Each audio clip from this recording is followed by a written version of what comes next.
અમૃતમ તુ વિદ્યા નિરંજન સ્કૂલ ધોરણ 10 વિષય ગુજરાતી વ્યાકરણ સમાસ. અમૃતમ તુ વિદ્યા Niranjan school and Hiren sir presents a unique way to learn Gujarati grammar.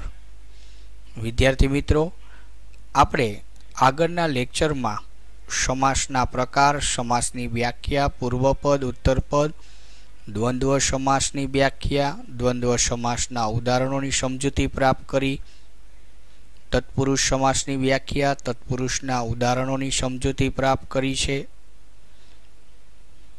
વિદ્યાર્થી મિત્રો, તમે જો સમાસનો વિગ્રહ પાડશો તો જ તમને ખ્યાલ આવશે કયો સમાસ છે. મધ્યમપદ લોપી સમાસની વ્યાખ્યા, ઉદાહરણોની સમજૂતી પ્રાપ્ત કરી છે. કર્મધારય સમાસ વ્યાખ્યા, ઉદાહરણોની સમજૂતી પ્રાપ્ત કરી. બહુરી સમાસ વ્યાખ્યા, ઉદાહરણોની સમજૂતી પ્રાપ્ત કરી.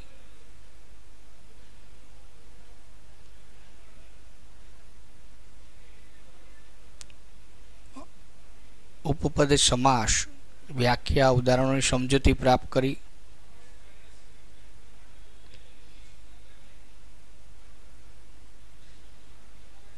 આજે આપણે અવ્યયી ભાવ સમાસ શીખવાનો છે. અહીં જો પહેલું પદ અવ્યયીનું બનેલું હોય ત્યારે તેને અવ્યયી ભાવ સમાસ કહે છે. દાખલા તરીકે જુઓ, અ, આ, ચો, શા, શ, પ્રતિ, દર, યથા આટલા પદ પહેલા આવે તો એ સમાસને કહેવાય અવ્યયી ભાવ સમાસ. વિદ્યાર્થી મિત્રો, આ 8 અક્ષર યાદ રાખવાના છે. અ, આ, ચો, શા, સ, પ્રતિ, દર, યથા.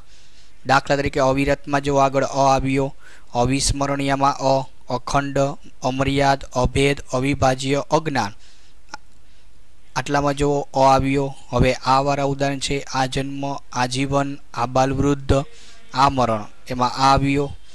હવે ચોરસમાં જો ચોરસ, ચોખંડ, ચોધાર, ચોઘડિયું, ચોમાસું, ચોતરફ, ચોપગું, ચોપાઈ, ચોપાટ એમાં આગળ ચો આવ્યું. શા વાળું જો સાદર, સાનંદ, સાનંદાશ્ચર્ય, આગળ શા આવ્યો. સપ્રેમ, સસ્નેહ, સવિનય, સવિસ્તાર, સરોજ, સવિવેક, સકુટુંબ, સમૂળ, સપ્રમાણ, સસ્મિત એમાં જુઓ આગળ સ આવ્યો છે. સક્રોધ, સરોષ, સશંક, સપ્રમાણ, સવિસ્મિત, સવિસ્મય, સકોપ. પ્રતિદિન, પ્રતિ કલાક, પ્રતિ મિનિટ, પ્રતિ ક્ષણ, પ્રતિ પળ, પ્રતિ સેકન્ડ, પ્રતિ રોજ, પ્રતિ માહ, પ્રતિ વર્ષ, પ્રતિ સાલ, પ્રતિ નગર. પ્રત્યક્ષ સંધિ છે પ્રતિ પ્લસ અક્ષ. પ્રત્યેક સંધિ છે પ્રતિ પ્લસ એક, પ્રતિ પ્લસ અંગ. બધામાં જો આગળ પ્રતિ આવ્યો. દરરોજ, દર દિન, દરેક, દર મિનિટ, દર ક્ષણ, દર પળ, દર સેકન્ડ, દર સાલ, દર કલાક, દર મહિને, દર વર્ષે. ભવો ભવ એટલે કે દરેક ભવ જો આગળ દર આવ્યો. હવે યથાવાળા ઉદાહરણ જો યથાપૂર્વ, યથા ઈચ્છા, યથેચ્છા, યથાવત, યથાશક્તિ, યથાભવ, યથાર્થ, યથા યોગ્ય. વિદ્યાર્થી મિત્રો, એટલું યાદ રાખવાનું કે પહેલું પદ અવ્યયનું બનેલું હોય તેને કહેવાય અવ્યયી ભાવ સમાસ. અ, આ, ચો, શા, સ, પ્રતિ, દર, યથા આટલા પદ પહેલા આવશે એને કહેવાય અવ્યયી ભાવ સમાસ. હવે આપણે નંબર 8 છેલ્લો સમાસ દ્વિગુ સમાસ વિશે માહિતી પ્રાપ્ત કરશું. પહેલું પદ સંખ્યા વાચક આવે ત્યારે તેને દ્વિગુ સમાસ કહે છે. ઉદાહરણો: એકાંકી, એક ધારો, એકમ. અહીં જો આગળ આંકડો આવ્યો શરૂઆતમાં જ એટલે કે પહેલું જ પદ સંખ્યા વાચક આવે, આંકડા આવે એને કહે દ્વિગુ સમાસ. એકાંકી, એક ધારો, એકમ બધામાં એક આવ્યું. દ્વિ એટલે બે, દ્વિમુખી, દ્વિઅંકી, દ્વિરેપ, દ્વિદળ. ત્રિદેવ આગળ જુઓ ત્રિ આવ્યું. ત્રિ એટલે 3. ત્રિલોક, ત્રિનેત્ર, ત્રિમૂર્તિ, ત્રિભુવન, ત્રિશૂળ, ત્રિઅંકી, ત્રિકોણ, ત્રિમુખ, ત્રિકાળ. ચો એટલે 4 અને ચતુર એટલે 4.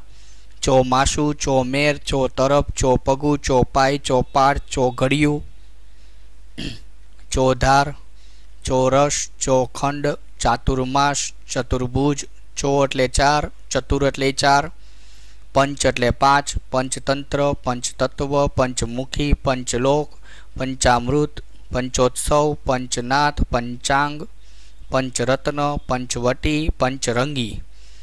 અહીં જો વિદ્યાર્થી મિત્રો પંચ એટલે 5, ખટ એટલે 6, ખટ રસ, ખટ દર્શન, ખટ શાસ્ત્ર, ખટ કર્મ, ષડ શાસ્ત્ર, ષડ રસ, 6 માસિક. વિદ્યાર્થી મિત્રો 6 ના એ 3 નામ થશે. ખટ એટલે 6, ષડ એટલે 6 અને 6 એટલે 6. સપ્તપદી તેમાં સપ્ત એટલે 7 આવ્યું. સાપ્તાહિક, સપ્તાહ, સપ્તરંગી, સપ્તઋષિ, સપ્તકોણ, સપ્તમુખી એમાં આગળ સપ્ત આવ્યું. અઠવાડિયું, અઠ એટલે 8, અષ્ટ એટલે 8, અષ્ટ એટલે 8, અષ્ટ એટલે 8. નવ ગણ તો આગળ 9 આવ્યું. વિદ્યાર્થી મિત્રો અહીં ટાઈપિંગ મિસ્ટેક છે, 9 ગણું નહીં પણ 9 ગણ આવશે. 9 એટલે 9, નવયુગ, નવરંગી, નવરત્ન, નવમુખી, નવદુર્ગા, નવચંડી, નવનિર્માણ, નવરંગ, નવજાત, નવરાત્રિ, નવચંડી, નવનિર્માણ, નવરસ. 10 એટલે 10, દશરથ, દશેરા, દશાનન, દશકો, દાયકો. પખવાડિયું, પખવાડિયું એટલે 15, વાર્ષિક, વર્ષ આવ્યું. માસિક, મહિનો આવ્યું. સદી એટલે 100, શતક એટલે 100, શતાબ્દી એટલે 100, સૈકા એટલે 100, સહસ્રલિંગ એટલે 1000. અહીં જો વિદ્યાર્થી મિત્રો સંખ્યાવાચક પદ આવે એટલે એને કહેવાય દ્વિગુ સમાસ. અહીં આપણે બે સમાસની માહિતી પ્રાપ્ત કરી. અવ્યયી ભાવ સમાસ તો કે પહેલું પદ અવ્યયનું બનેલું હોય તો એને અવ્યયી ભાવ સમાસ કહે છે. અ, આ, ચો, સા, સ, પ્રતિ, દર, યથા એવા પદ આવે તો એને અવ્યયી ભાવ સમાસ કહે છે. અને દ્વિગુ સમાસમાં આગળ સંખ્યાવાચક પદ આવે અથવા સંયુક્ત પદ સંખ્યાવાચક આવે તો એને કહેવાય દ્વિગુ સમાસ. વિદ્યાર્થી મિત્રો ગુજરાતીમાં સંખ્યાવાચક પદ દ્વિગુ સમાસમાં આગળ જ સંખ્યા આવશે, જ્યારે હિન્દી ભાષામાં સમાસમાં દ્વિગુ સમાસમાં એમાં પણ આગળ જ આવશે, જ્યારે સંસ્કૃતમાં દ્વિગુ સમાસમાં સંખ્યા આગળ આવી શકે અને પાછળ આવી શકે. એ ખાસ યાદ રાખજો. અહીં આપણે વિદ્યાર્થી મિત્રો સમાસની વ્યાખ્યા વિશે આપણે માહિતી મેળવી કે બે જુદા જુદા અર્થવાળા પદો જોડાઈને એક પદ બને ત્યારે તેને સમાસ કહે છે. અને એ જ બંને પદને છૂટા પાડવાની ક્રિયાને સમાસનો વિગ્રહ કહે છે. પહેલા પદને પૂર્વપદ કહે છે, બીજા પદને ઉત્તરપદ કહે છે. સમાસના 8 પ્રકાર છે: દ્વંદ્વ સમાસ, તત્પુરુષ સમાસ, મધ્યમપદ લોપી સમાસ, કર્મધારય સમાસ, બહુવ્રીહી સમાસ, ઉપપદ સમાસ, અવ્યયી ભાવ સમાસ અને દ્વિગુ સમાસ. વિદ્યાર્થી મિત્રો તત્પુરુષ સમાસના ઉદાહરણો ઘણી વખત મધ્યમપદને પણ લાગુ પડે છે, કર્મધારયમાં પણ આવે છે.